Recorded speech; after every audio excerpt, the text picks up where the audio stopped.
Oi, oi, oi, gente querida, nós estamos aqui. Eu espero que o sininho já tenha tocado para você e que tenha dado tempo de você chegar até nós. E se você chegou e não é inscrito aqui no meu canal Caio Fábio, inscreva-se e toque no sininho para ser avisado daqui para frente. E também convide outros amigos para seguirem a nossa sequência de Mateus. E está tudo gravado aí no YouTube, desde a primeira aula, há 1 ano e 12 meses quase atrás, está tudo aí.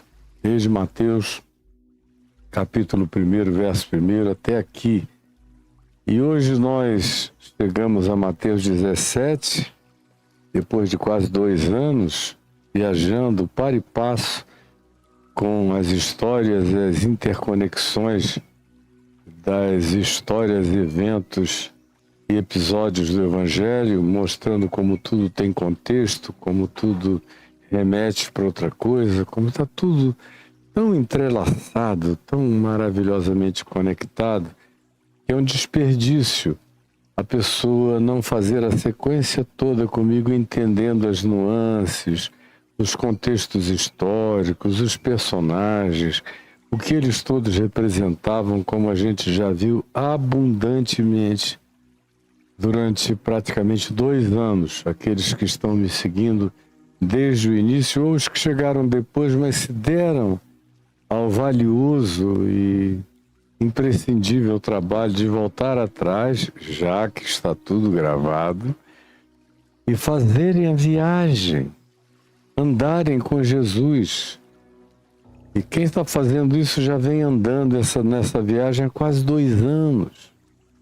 Eu gostaria muito de conseguir, em 3 anos e meio, chegar até o final do Evangelho de Mateus, que seria o tempo no qual os discípulos andaram com Jesus, aproximadamente 3 anos e meio.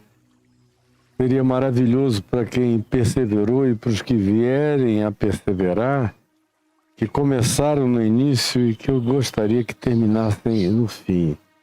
E que guardassem isso tudo como quem fez uma espécie de operação cavalo de Troia, como se tivessem viajado no tempo e entrado no mundo do Evangelho de Jesus, aprendendo cada coisa, discernindo, e aí, ó, o entendimento, a sabedoria, a consciência, a lucidez, a mente de Cristo, a atitude de Jesus e o poder, porque em todas essas coisas Jesus disse sempre que quem fosse seu discípulo e absorvesse essa consciência e praticasse essa fé sem titubeio, receberia poder de Jesus, autoridade de Jesus. Essa força que não é do braço, mas que é do Espírito, é frequência do Espírito Santo. É esse campo de força penetrante do Espírito de Deus, do Espírito de Cristo. E sobretudo, ouça bem, sobretudo, essa habitação. Você ser habitado pelo Espírito de Jesus. Ter absoluta certeza de que você é habitado pelo Espírito de Cristo Jesus, o que não anula você. Só embeleza, fortalece e dá esse poder de inabalabilidade para viver. Pois bem, dito isso como introdução, você vai constatar comigo que o que se diz em Marcos 9, de 14 a 29, sobre o que é pertinente a nós no que diz respeito a tratar hoje, em Mateus 17, de 14 a 21, está mais bem detalhado em Marcos. E como eu sempre faço, eu recorro ao sinótico, ao evangelho equivalente, com a história equivalente à narrativa de Mateus, quando acontece de essa outra história sinótica equivalente ser mais detalhada ou acrescentar alguns aspectos. Então a gente fica viajando de um lado para o outro. E hoje eu me concentro aqui, depois da transfiguração, que a de Mateus é muito mais ampla, e chego usando o Evangelho de Marcos no capítulo 9, no verso 14, quando se diz que após a transfiguração, eles desceram do monte Hermon e Jesus os advertiu dizendo: não contem a ninguém a visão até que o Filho do Homem ressuscite de entre os mortos. Já tem algum tempo que Jesus vem batendo, martelando nessa ideia de ressurreição, de que ele vai ressuscitar. Antes vai sofrer, padecer, mas vai ressuscitar. Já é a terceira vez que ele diz isso. Mas aparentemente toda vez que ele fala na ressurreição, os discípulos ficam tristes. Por quê? Porque eles são pessoas de audição seletiva. E como eles também tinham uma teologia pré-definida pela cultura judaica, pelo judaísmo em geral, pela escatologia do judaísmo dos fariseus e dos essênios e dos zelotes, enfim, e desses que tinham uma fé de dimensão mais místico-transcendental, todos eles tinham uma construção, uma projeção escatológica, ou seja, uma teologia dos últimos tempos, de uma cronologia futura, que era praticamente a mesma. E o que é que eles diziam? Que o Messias viria. E para os discípulos de Jesus, o Messias é Jesus, é o Cristo. E significa o Messias. Para eles, era esse o significado imediato. Depois da ressurreição de Jesus, esse significado cresceu de maneira cósmica, especialmente por causa da percepção de Paulo, que alcançou muito para além do que os demais apóstolos tinham conseguido alcançar. Você vê como um dos problemas desse grupo aqui é alcançar. Eles têm uma dificuldade cognitiva muito grande para alcançar. E por causa disso eles acabam selecionando o que eles já internalizaram e não gostariam de dali passar. Aí Jesus de novo fala na ressurreição. Aí eles puxam o assunto de Elias. Escuta, mas os escribas, os entendidos dizem que Elias vem primeiro. Aí Jesus contou aquela história. Olha, sim, é verdade. Eu vos digo que Elias já veio. E eles fizeram com Elias tudo quanto quiseram. Eles ficaram olhando, mas não é Elias que vem para restaurar tudo, para entregar a bola na marca do pênalti, para o Messias chutar, com tudo preparado? Aí Jesus disse: não, isso é só uma questão de interpretação equivocada. Elias já veio e preparou o caminho. Mas não era uma preparação política, não era uma reforma religiosa, não era a cura da mentalidade horrorosamente atrelada à ânsia do poder, conforme se tinha no Sinédrio de Jerusalém, no Knesset de Jerusalém nos dias de Jesus. Não, nada disso estava determinado. João Batista veio semelhantemente a Elias, e não foi uma reencarnação, ele veio no espírito, com atitude, com as características de enfrentamento, de coragem atropelante, para declarar e viver com as consequências, como foi o caso de Elias, só que de maneira, inclusive, mais poderosa do que a de Elias, porque ele nunca fez descer fogo dos céus, estamos falando de João Batista, mas tudo quanto ele disse acerca de Jesus era verdade e mais.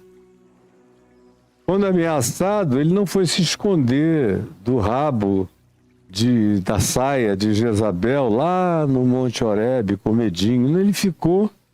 Mais do que isso, ele até, como eu já disse, a meu ver, foi além do que deveria. Estou falando de João Batista, naquela provocação de Herodes, Herodias, do adultério de ambos e tudo mais, acabou perdendo a cabeça, como a gente já viu detalhadamente aqui. Pois bem, a reforma, a revolução, melhor dizendo, de João Batista era de corações. Era conforme se tinha prometido em Malaquias, no último verso de Malaquias, capítulo 4, e repetido na oração do pai de João Batista, o sacerdote Zacarias, aqui no início de Lucas.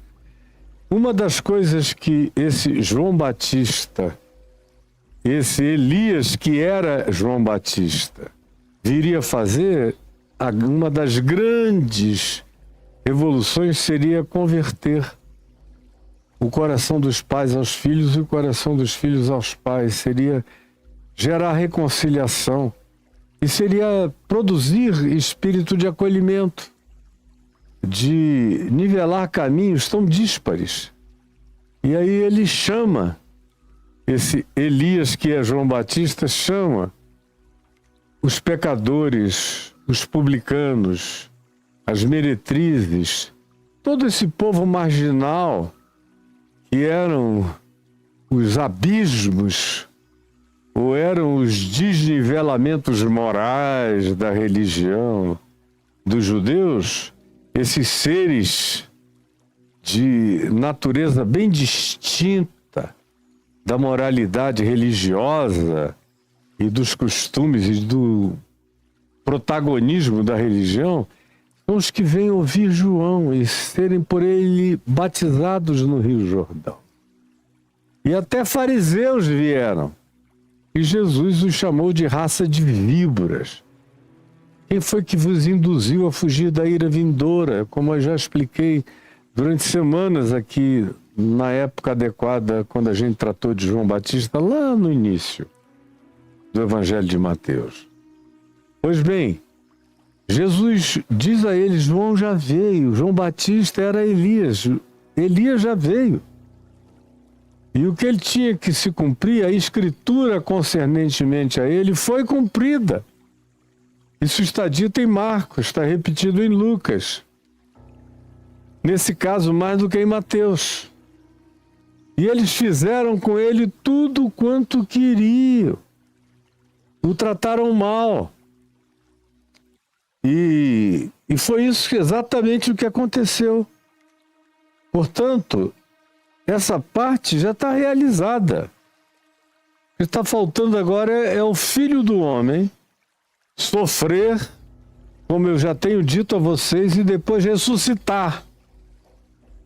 Mas conquanto Jesus conclua sempre essas falas, desde a primeira vez, quando Pedro disse, tu és o Cristo, Filho de Deus, e ele disse, agora importa que vocês saibam que o Filho do Homem precisa ir a Jerusalém, sofrer, ser torturado, pisado, isto, aquilo, crucificado, e ressuscitar ao terceiro dia. Eles, Pedro e os outros, só ouviram a catástrofe. A última palavra era a ressurreição, e Pedro disse, não, isso jamais te acontecerá. Meu Deus, ressurreição é a vitória sobre toda a relatividade. É a vitória sobre a manifestação mais absoluta, sobre o inimigo mais absoluto da vida, que é a morte, matadora de esperanças para a maioria das pessoas que não tem transcendência. E a ressurreição é um golpe fatal na morte. A ressurreição de Cristo mata a morte ante os sentidos humanos e na perspectiva de todas as melhores esperanças que se poderia ter. É a ressurreição que opera isso. É a ressurreição, meu amigo Caio, que opera isso. Pois bem, aí a gente chega aqui no momento em que eles, chegando ao sopé do monte, quando eles foram chegando, Jesus foi vendo que tinha uma confusão instalada no pé do monte, já de manhã cedo, porque eles tinham passado a noite no monte onde aconteceu a transfiguração e tudo mais sobre o que a gente vem falando. Quando eles se aproximaram dos discípulos no sopé da montanha, viram numerosa multidão ao redor dos discípulos. E o que estava causando aquela aglomeração que juntou tanta gente de repente? O quê?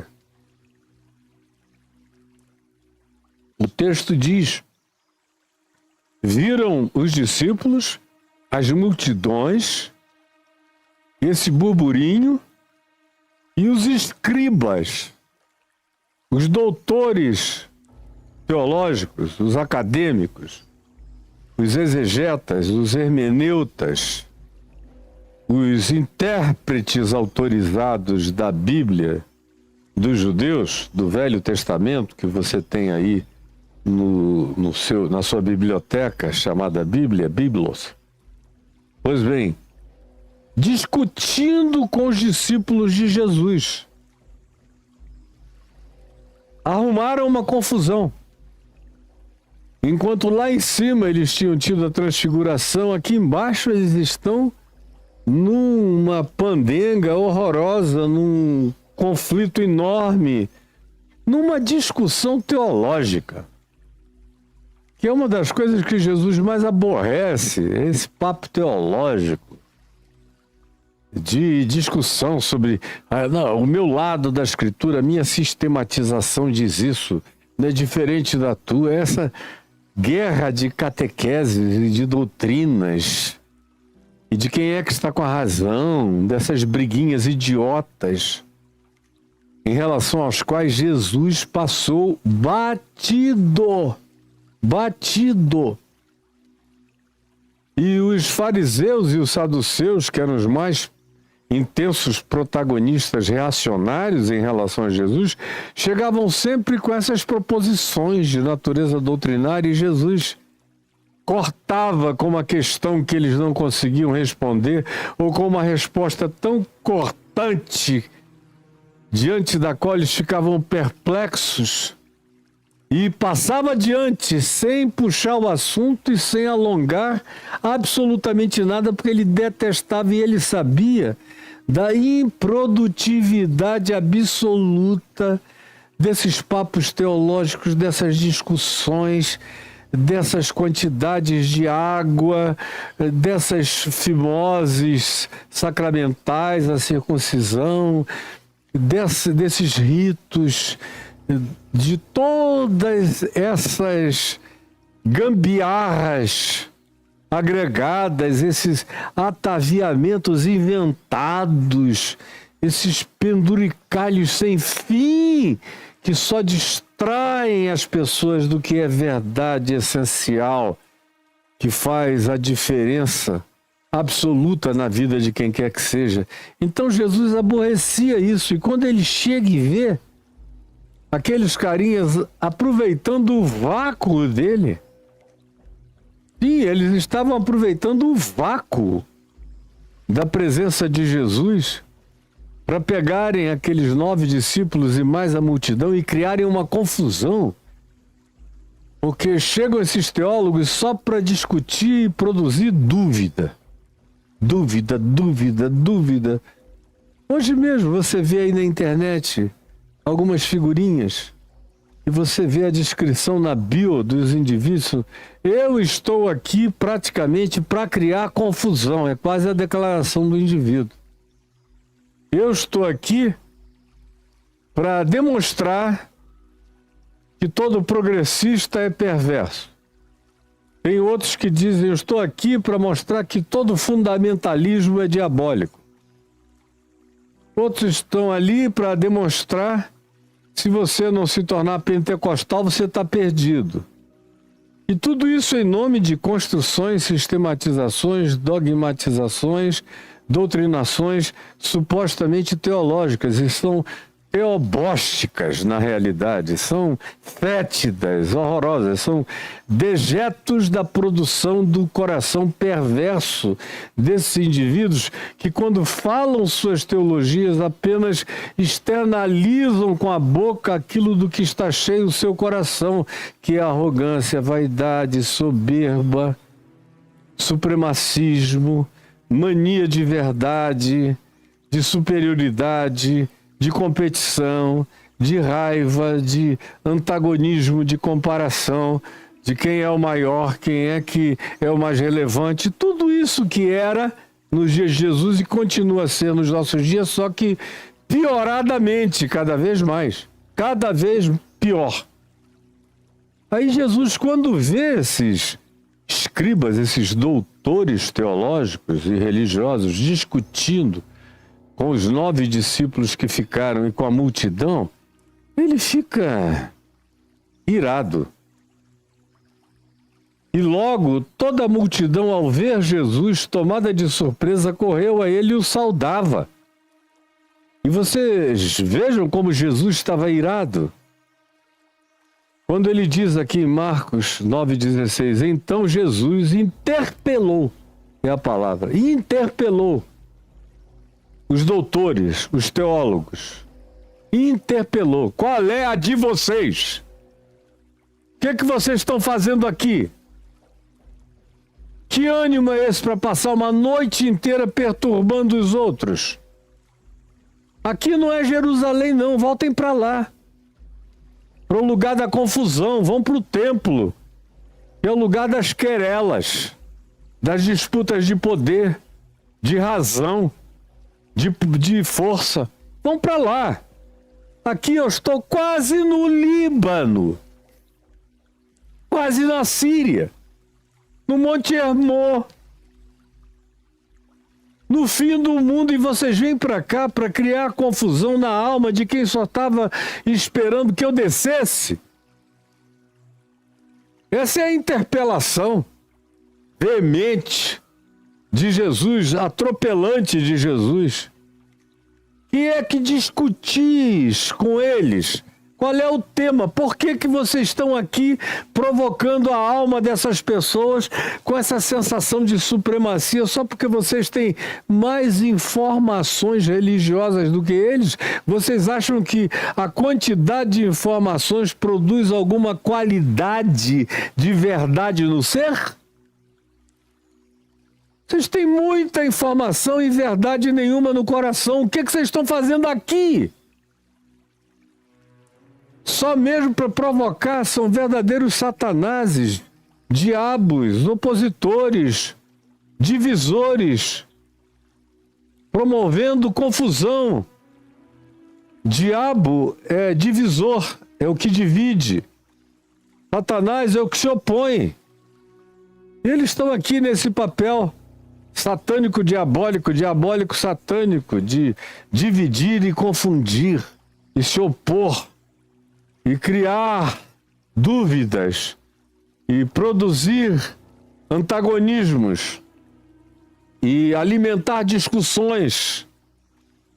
Como a gente entra no sopé dos Monte Hermons da internet, dos crentes, e só vê guerra, briga, choque para lá, choque para cá, confusão. E aí mostram, e tem gente que vai ganhando likes e lacramentos contando a intimidade dos outros, a nojeira da pocilga, daquilo que eles fazem oculto e que Paulo diz que o só referir é vergonha. É o que alimenta as informações de quase todo mundo, fazendo da alma de todo mundo um chiqueiro, uma pocilga mesmo. Um lugar de porcos na lama. Um prazer, inclusive, de alguns porcos carnívoros, de javali selvagem, de comerem carne podre no meio da lama. É isso que esses caras fazem. É nisso que eles têm prazer. E é isso que Jesus abomina, Jesus aborrece, absolutamente aborrece. Então, por que vocês estão, o que vocês estão discutindo com eles? Eu quase que posso ouvir Jesus dizendo: seus covardes, aproveitadores, oportunistas, abutres, o que vocês estão fazendo aqui? O quê? E aí eles calaram, porque uma das características desse pessoal é que eles são covardes mesmo, eles são frouxos. Eles deitam e rolam em cima de gente ignorante, gente que não sabe nada, mas já sabe infinitamente mais do que eles, porque sabem pelo menos que Jesus é o Cristo, é o Messias. Sabem pelo menos que de Jesus só vem coisa boa. Sabem que Jesus não doutrina ninguém, mas ensina todo mundo a viver. Sabe que Jesus não discute teologia, mas ensina todo mundo o caminho, no chão da vida. Sabe que Jesus não traz doutrinação de nenhuma natureza, mas quem quer que o ouça com fé e o absorva com amor, ganha a mente de Cristo, os pensamentos de Cristo, a lógica de Cristo, as deduções de Cristo, as intuições de Cristo, as certezas de Cristo, as pautas, os valores e os significados de Cristo. Isso é o Evangelho. Não é um concurso de doutrina, nem de catequese, nem de ensino de dogmas, nem de sistematização doutrinária, de nada disso. Quem faz isso é o cristianismo, é o judaísmo, são os outros ismos. Jesus não tem nada a ver com nenhum desses ismos. Então, quando ele choca esses covardes, e eles ficam pálidos, porque todo mundo se surpreendeu quando viu Jesus aparecer do nada, eles levaram um susto. Porque o reinado de soberania deles, de informações que os tornavam superiores na discussão, na argumentação. Mas é que vocês não sabem isto nem aquilo, não estudaram com o rabino tal, nem com o mestre fulano, nem com isto nem aquilo, e não leram, e não souberam, e tal, e tal, e tal. Mas quando Jesus aparece, todo mundo fica branco. Porque era tudo mentira, covardia, eles sabiam que era um aproveitamento. Eles eram todos os manipuladores, como costumam ser até o dia de hoje. Mas o fato é que muito provavelmente a discussão tenha começado por causa de um senhorzinho, angustiado, desesperado, aflito, extremamente infeliz, que estava gastando a vida dele, sabe lá há quantos anos, cuidando de um filho que desde pequeno vivia sob ameaça de morte de maneira inexplicável, sofrendo de uma enfermidade. E os discípulos de Jesus, tendo sido apresentados a essa criança pelo pai desesperado, tentaram libertar a criança com oração, com imposição de mãos, fazendo um exorcismo em relação ao mal que estava presente nela, e não conseguiram libertar a criança. E aí os escribas religiosos, os doutores religiosos, caíram em cima. Vocês estão pensando o quê? Vocês são exorcistas. Vocês têm poder, que vocês não têm nada, vocês não são capazes de coisa alguma. E aí foram desmoralizando os discípulos, muito provavelmente foi essa a questão, e fazendo a multidão entrar em estado de dúvida e de conturbação. Pois bem, se não tiver nada errado, está tudo bem aqui comigo, obrigado. Então, obrigado. Então, pois bem, o que acontece é que dentre a multidão, respondeu, e foi esse senhorzinho: mestre, trouxe-te o meu filho. Trouxe-te. Originalmente, o homem pegou o menino onde quer que eles morassem, provavelmente na região da Galileia, que é grande. Trouxe-te o meu filho. E veio da sua aldeia sabendo o que Jesus fazia pelas pessoas, nunca tinha tido chance de chegar com o menino até a presença de Jesus, mas ouviu os rumores de que Jesus estava na direção do Monte Hermon, quase na fronteira entre o Líbano e a Síria de hoje. No passado, era uma outra geopolítica, tudo dominado pelos romanos. Mas ele levou o filho dele até lá. E aconteceu o que aconteceu, e eu já narrei aqui a impossibilidade dos discípulos que tinham ficado no sopé do monte de lidarem com aquela questão.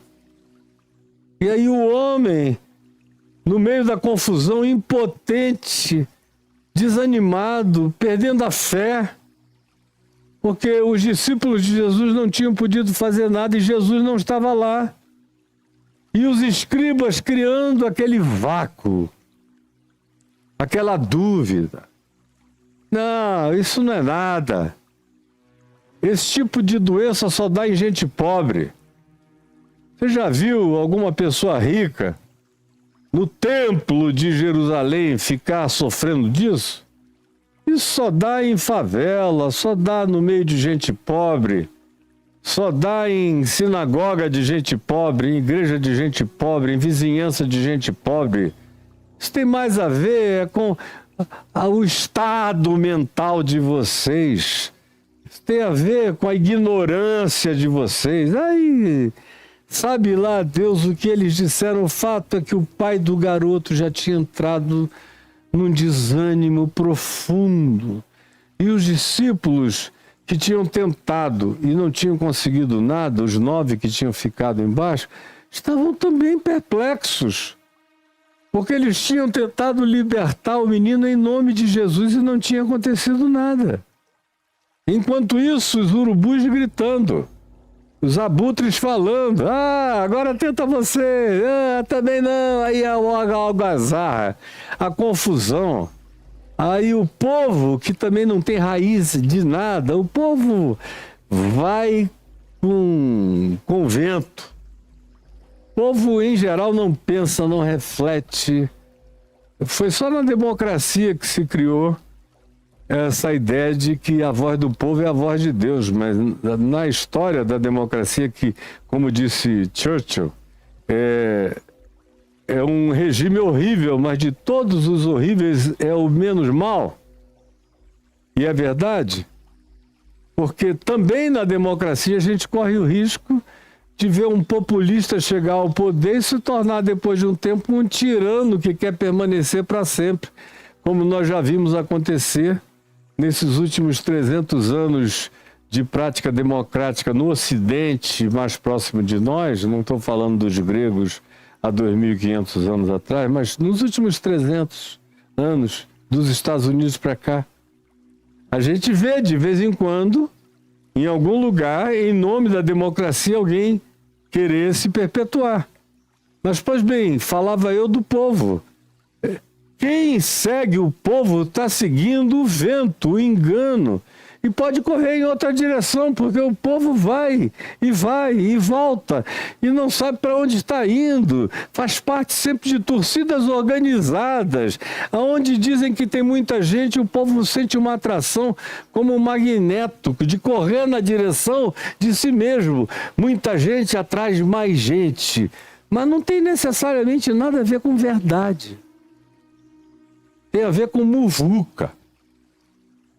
Tem a ver com gente se sentindo segura na presença de outras multidões. Essa é a psicologia, infelizmente, do povo que só corre para lá e para cá e não pensa. Então esse povo todo confundido, já dividido. Chegou originalmente todo mundo lá com esperança positiva sobre Jesus. Agora, depois de uma noite de impotência dos discípulos, de relatividade dos discípulos em relação ao caso do garoto lunático, já a multidão está dividida e os discípulos estão em crise, em dúvida, em crise de fé, entrando num estado de incredulidade.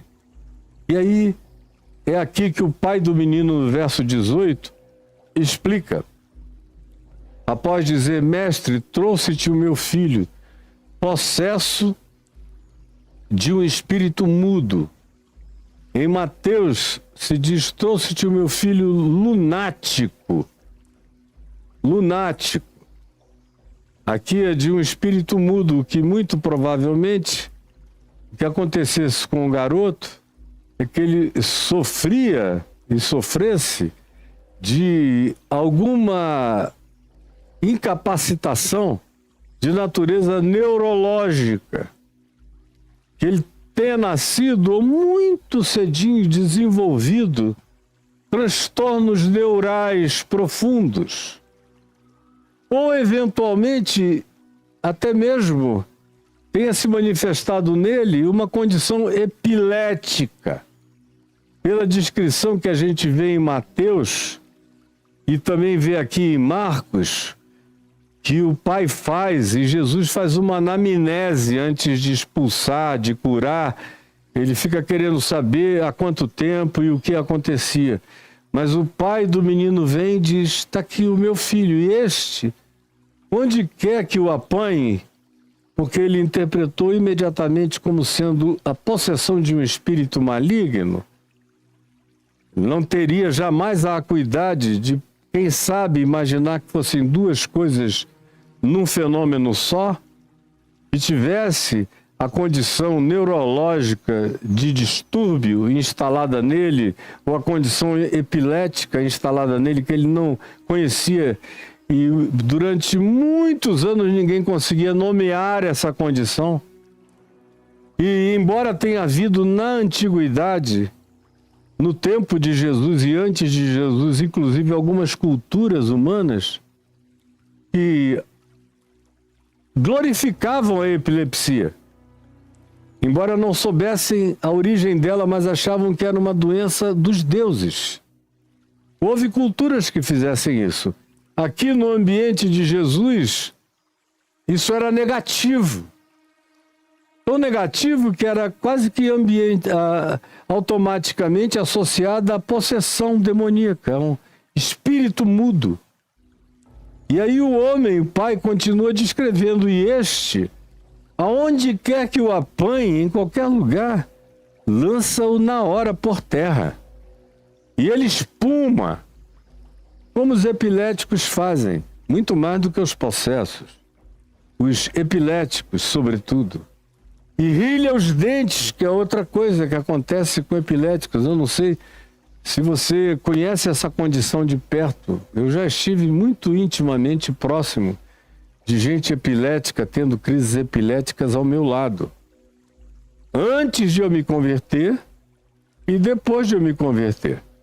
Eu me lembro que a primeira vez que eu vi um epilético tendo uma crise violenta ao meu lado, eu tinha 10 anos de idade, morava já no Rio de Janeiro, em 64 para 65, e perto do lugar onde meu pai tinha o escritório de advocacia dele, ali pela Senador Dantas, no Rio, eu tinha ido pegar um copo de leite para o meu pai embaixo e subir para o escritório.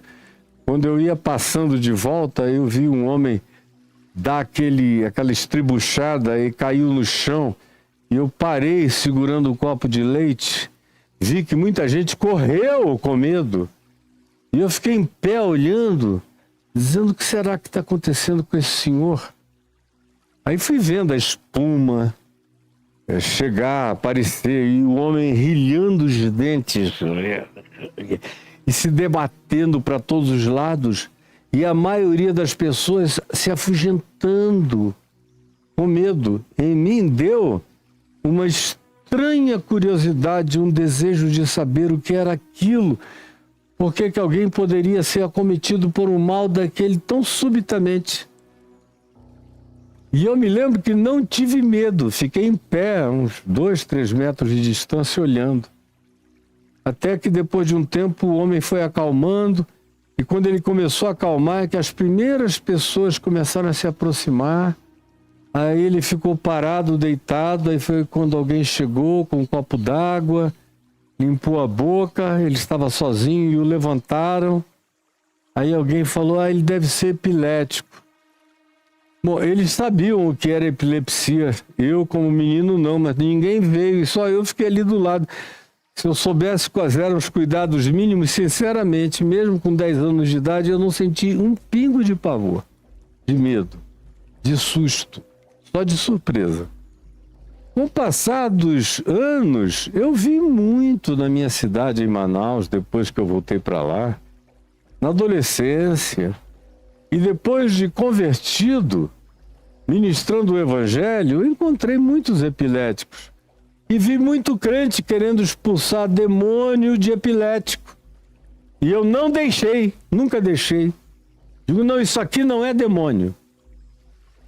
Isso aqui é epilepsia, tem tratamento, tem medicação, tem melhoramento.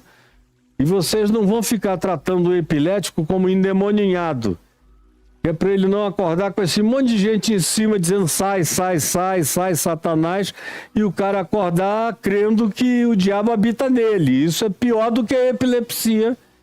É um epilético pensar que o diabo mora nele.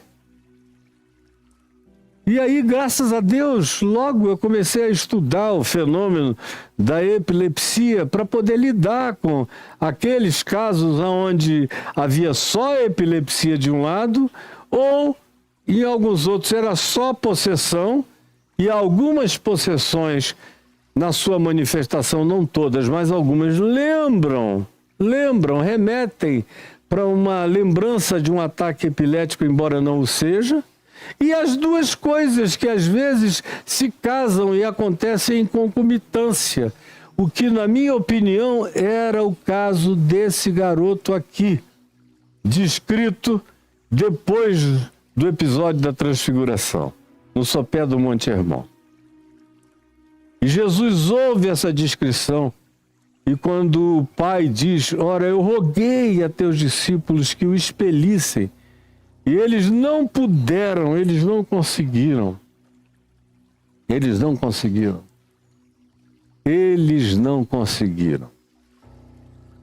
Então Jesus lhes disse, ó geração incrédula,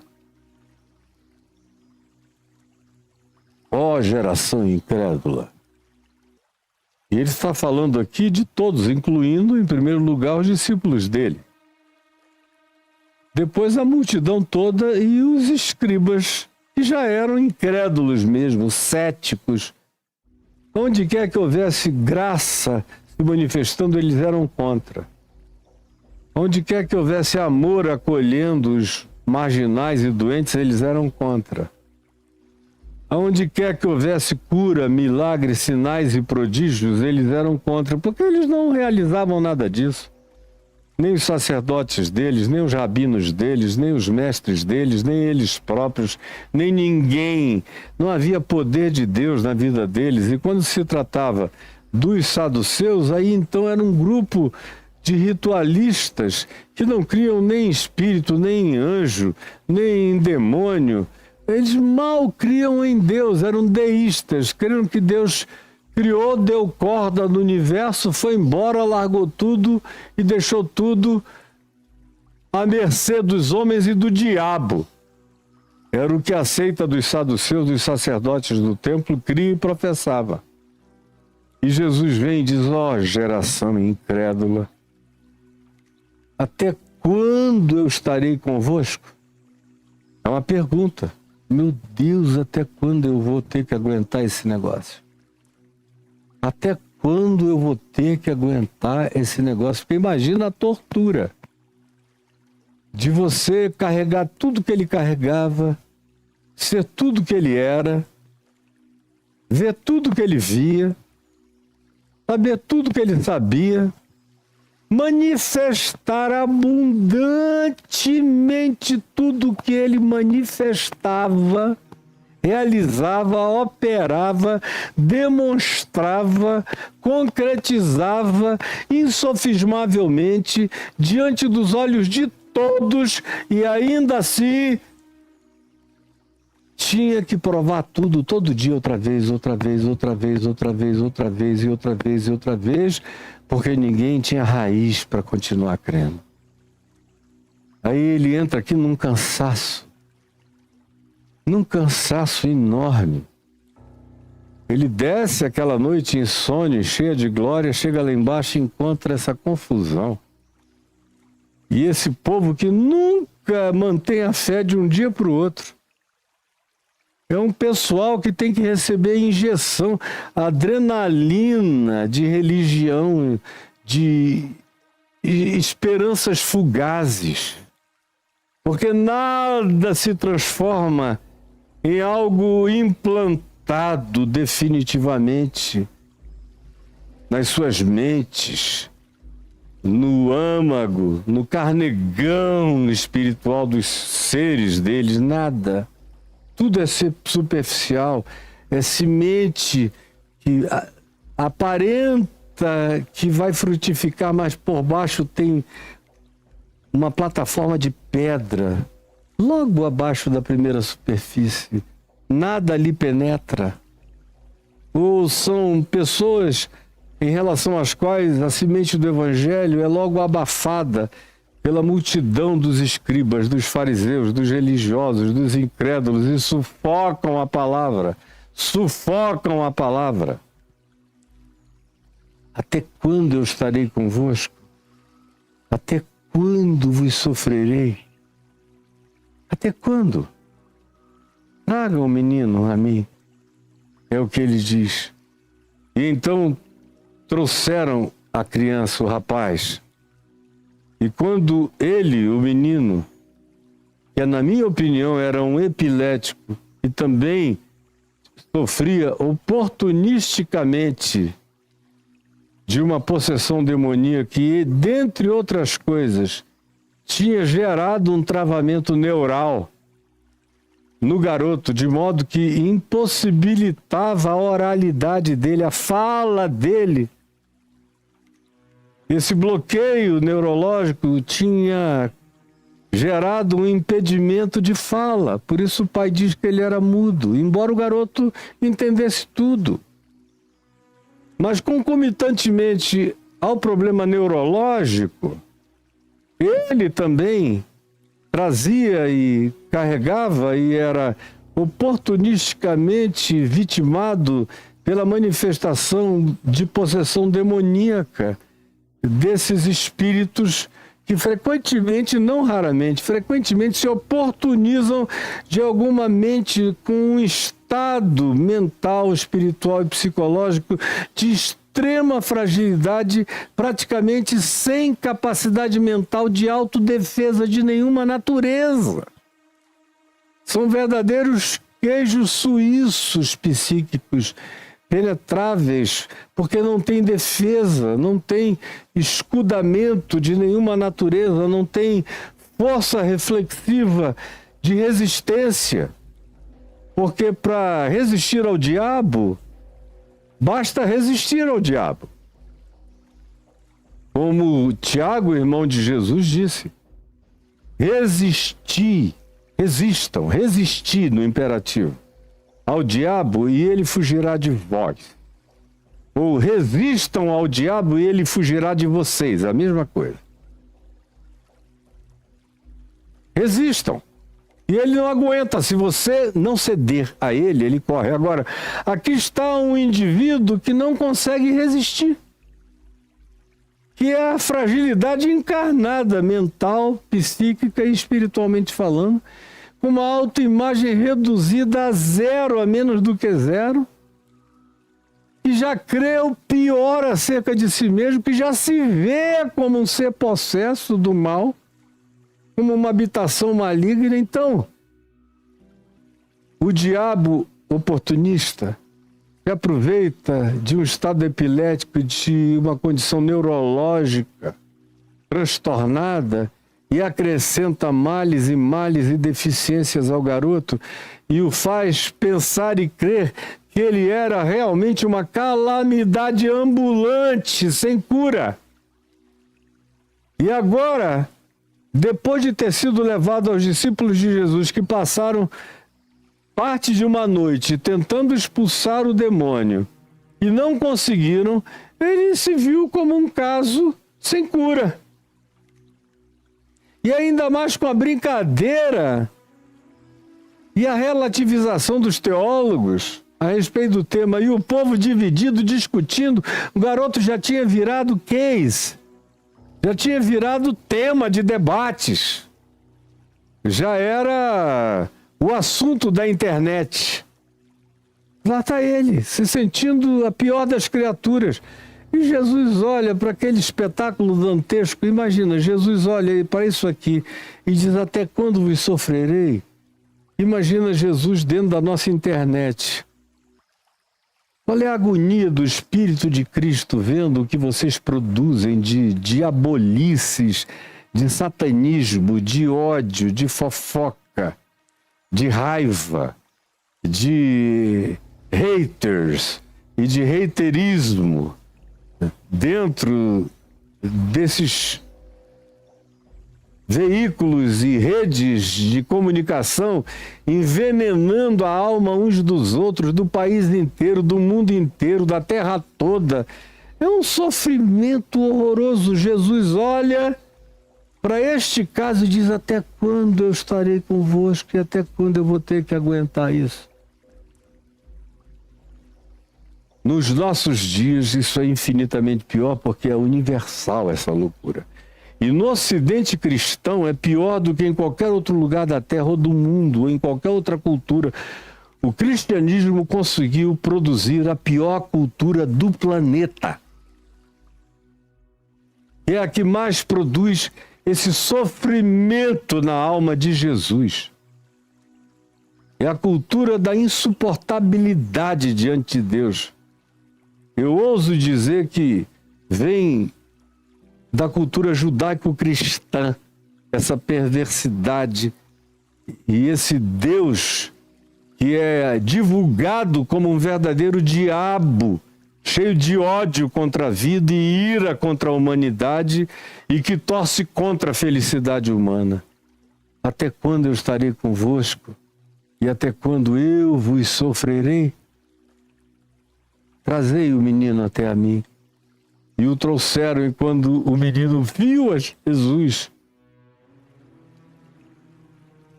agora não mais a condição epilética, mas o espírito mesmo,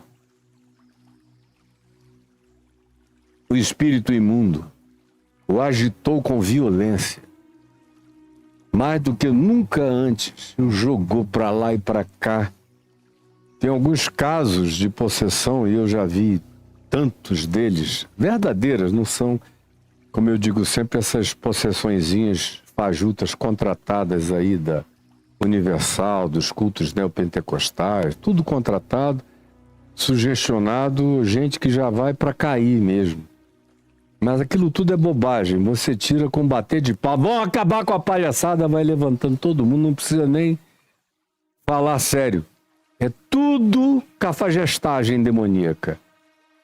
Nem o demônio está presente, só está de fora gargalhando com a pateticidade e com vocês indo por causa do diabo aos cultos. Ai, Jesus, até quando estarei convosco e até quando vos sofrerei? Digo eu, imagine Jesus.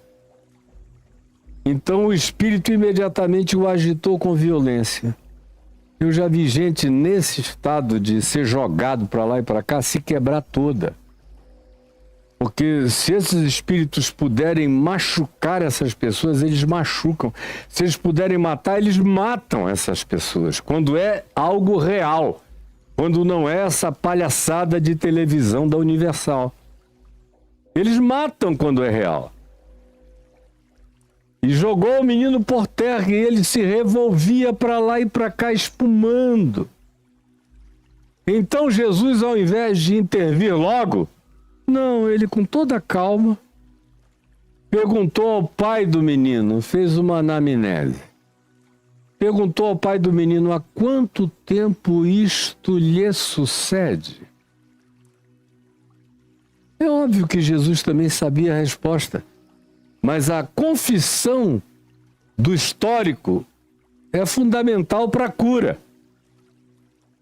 É fundamental para quem acompanha a confissão histórica de há quanto tempo isso acontece, e é fundamental para a vítima, e é fundamental para quem vê. E Jesus trata com essa pedagogia. Ele não precisava de nada, a não ser ir e dizer sai e acabou, sai mesmo. Ele, todavia, pergunta: quanto tempo isto acontece? Há quanto tempo isto acontece? E o menino, e o pai do menino então vem e diz a ele: desde a infância. E muitas vezes o tem lançado no fogo. Toda vez que tem uma fogueira acesa, eu fico desesperado. Porque já muitas vezes ele saiu correndo e pulou de peito aberto na fogueira. Olha as manchas, as queimaduras nos braços, no peito, nas costas, nas pernas. Porque não foram poucas as vezes em que ele foi jogado no fogo. Eu também fico com pavor do Mar da Galileia, do Rio Jordão, de qualquer lugar, de qualquer pântano. E ali na Galileia havia muitas regiões pantanosas na antiguidade. Eu ainda cheguei a pegar a região ali do Vale do Ula, onde tinha um pântano no extremo norte da Galileia. Hoje secou. Aliás, está tudo secando, inclusive o Mar Morto está secando. Daqui a mais 30 anos, provavelmente, você irá à região e só verá um deserto de sal, onde antes era o Mar Morto, porque está secando. E nem Israel, nem a Jordânia, que são os donos do lugar, fazem nada para recolocarem água. Acham que não vale a pena o investimento. O que vale a pena é investimento em bomba, guerra, em bomba nuclear, em exército, em aparatos mais variados. Agora, preservar um patrimônio da natureza e da humanidade que está ali há milhões de anos, eles podem deixar morrer. Pois bem, voltando ao nosso assunto. Jesus viu e o Pai descreveu. E a minha angústia é enorme. Desde a infância dele que eu sofro, diz o Pai. E já quantas vezes eu tive que mergulhar na água para tirá-lo, porque ele estava morrendo, todo afogado. A intenção é matar meu filho. Essas forças malignas, não só a condição neurológica dele, mas o oportunismo espiritual que se aproveita da situação indefesa dele e da introjeção do espírito suicida e de morte que cresceu, que se desenvolveu dentro do garoto, criaram um estado de pânico total para mim e de infelicidade infernosa para a alma desse garoto. Nas palavras simples, a energia desse pai, a frequência, a vibração dele, passou para Jesus essa convicção absoluta da dor enorme e de anos e anos e anos, desde a infância. Aí ele acrescenta e diz o seguinte, o pai do menino, mas ele diz a Jesus, olha só como é que o que os fariseus, os escribas tinham feito foi forte. Eles nunca chegam para salvar, libertar, consolar, melhorar, não. Eles vêm para matar, roubar, destruir, provocar dúvida, deixar as pessoas em estado de insegurança total. Eles não dão nada que seja bondade definitiva e solucionadora de Deus para a vida de quem quer que seja, não. O que eles conseguiram foi gerar dúvida. E esse era o objetivo dele. Era fazer com que eles, os escribas, com que o que quer que houvesse de fé, tanto na alma do